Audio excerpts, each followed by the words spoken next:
La vie, c'est large. C'est court, mais c'est large en même temps. Je pense en fait que déposer à Dieu notre fardeau, c'est pas juste lui dire je te le dépose. C'est régulièrement en fait dire non, ça marcelle ces pensées.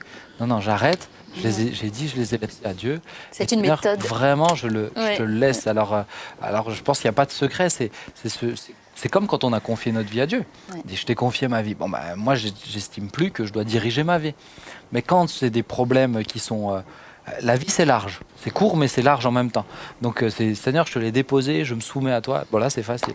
Quand c'est un problème très concret où s'il ne le gère pas, ça devient compliqué, là, c'est vraiment la foi en fait, qui s'exprime. Et c'est pour ça que la clé, la porte d'entrée, le fait de pouvoir se décharger, c'est vraiment une dimension de foi. C'est pas juste une dimension de proclamation, c'est une dimension de foi. C'est vraiment par la foi, je te fais confiance. De la même manière, moi, je demande à Yolande, mais n'a-t-elle pas exercé sa foi dans d'autres domaines? Si oui, eh ben, c'est exactement la même chose. Oui, c'est un exercice au quotidien, hein, revenir tout le temps à déposer. C'est ça. C'est pas parce qu'on l'a fait une fois et qu'on rate une deuxième fois qu'il faut non plus se culpabiliser. Je le dis, c'est souvent comme ça. Il faut revenir à la tâche. C'est ça. Et c'est comme le pardon. Oui. Le pardon, selon la profondeur de la blessure, il faut accorder le pardon plusieurs fois. Oui. C'est pas juste je te pardonne. Non, dès que les pensées reviennent, on continue, on pardonne, on continue, on prend cette décision. C'est la même chose. Pour moi, c'est vraiment la même chose. Et pardon. Oui, vas-y, Jonathan. Je pense qu'il y a un point, juste le mot que tu viens de dire qui me semble super important, un peu pour rebondir sur la question de Yolande, c'est de dire, quand j'ai par exemple des patients qui ont des souffrances émotionnelles, qui sont épuisés, comme on l'a dit, c'est la décision aussi. Il y a des moments où en fait déposer son fardeau, c'est décider. Parce que quand on est dans une situation qui nous amène à être dans un épuisement physique, psychologique, relationnel, enfin spirituel aussi, mais il y a des choses, et les gens le savent bien, ça il faut que j'arrête, ça il faut que je dise stop, il faut que je coupe. Donc la décision, elle est indispensable au départ. Et ça je pense qu'il faut et c'est souvent ça qui enclenche sur tout le reste ensuite. Il faut vraiment trancher. Ouais. Après, tu parlais effectivement de toutes les notifications. En fait, on est vraiment sollicité à droite et à gauche. Il y a des décisions à prendre d'arrêter de l'éteindre, le smartphone, par exemple, et tout ça. Mais il y a des personnes, c'est comme une addiction. Ah, c'est pas comme. C'est en étude. C'est une addiction. Et donc, se défaire d'une addiction, il faut là aussi beaucoup de persévérance. Demander de l'aide. Il faut le décider aussi. Si on ne veut pas être aidé, si on dit toujours oui, non mais je me débrouille, je fais un petit jeûne de téléphone. Non, c'est une vraie addiction, il faut demander de l'aide. Ouais. Et aller voir son médecin.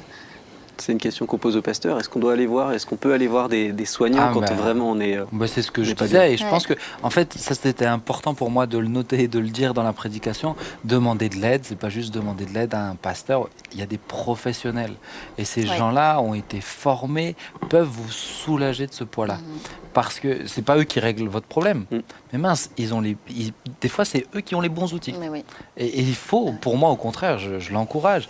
Malheureusement, j'ai l'impression qu'on y sort doucement, mais c'est à coup de vraiment, on le redit. Les psychologues, les psychiatres, c'est pas que pour les non-chrétiens. Les médecins, demander de l'aide, un addictologue, une thérapie de couple, c'est pas que pour les non-chrétiens. Il y a même des chrétiens qui le sont. Donc on peut y aller. C'est vrai. Ils ont des clés, je pense que c'est des clés que le Seigneur a données. Il y a des médecins chrétiens. C'est ça. C'est vrai.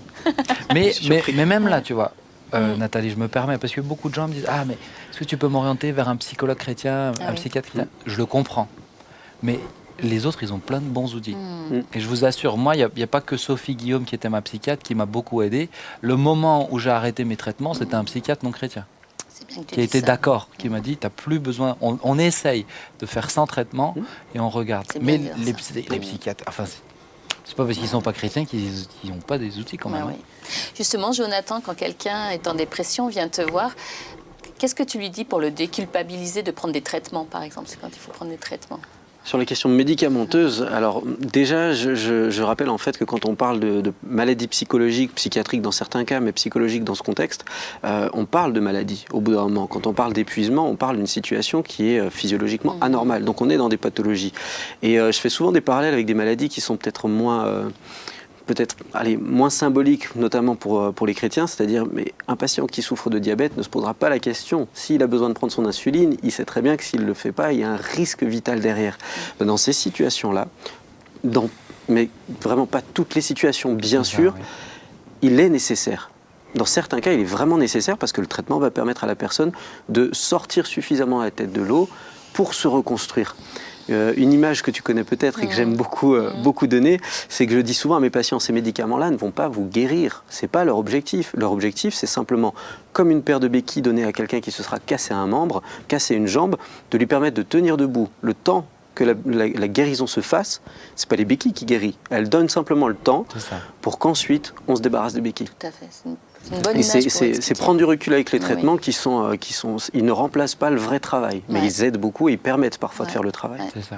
C'est ça. Et juste Nathalie, si tu me permets, mais c'est important pour moi de bien le préciser, quand je parle d'épuisement et des conséquences à l'épuisement, et on en parlait ensemble quand je t'ai appelé hier, mais on ne tombe pas forcément ou systématiquement dans un burn-out ou une dépression. Quand je parle d'épuisement, je peux parler d'épuisement lié à un couple, et c'est un divorce la conséquence. Pour moi, l'épuisement, c'est beaucoup plus large que ça. Et c'est pas. Voilà, je pense que c'est important que chacun comprenne. Mais ça peut vraiment toucher tout le monde. Il ne faut pas attendre qu'il soit trop tard pour demander effectivement de l'aide. Les petits signes dont on parlait tout à l'heure, il faut vraiment les écouter, il faut s'entendre soi-même et pas se supermaniser, puisque c'est ce que tu disais dans la prédication, c'est je suis capable de et je pense être capable encore un petit peu plus. Tu m'as dit un dicton hier, c'est quoi? Être sage, c'est C'est paraphrasé, parce que je pense qu'il est mieux dit ailleurs, demandez à Google. Mais être intelligent, c'est apprendre de ses erreurs, et devenir sage, c'est apprendre des erreurs des autres. Donc je pense qu'effectivement, on peut être suffisamment sage au bout d'un moment pour même pas avoir à subir le mur que certains se sont tapés. Pas besoin d'y laisser des plumes, vraiment. C'est ça.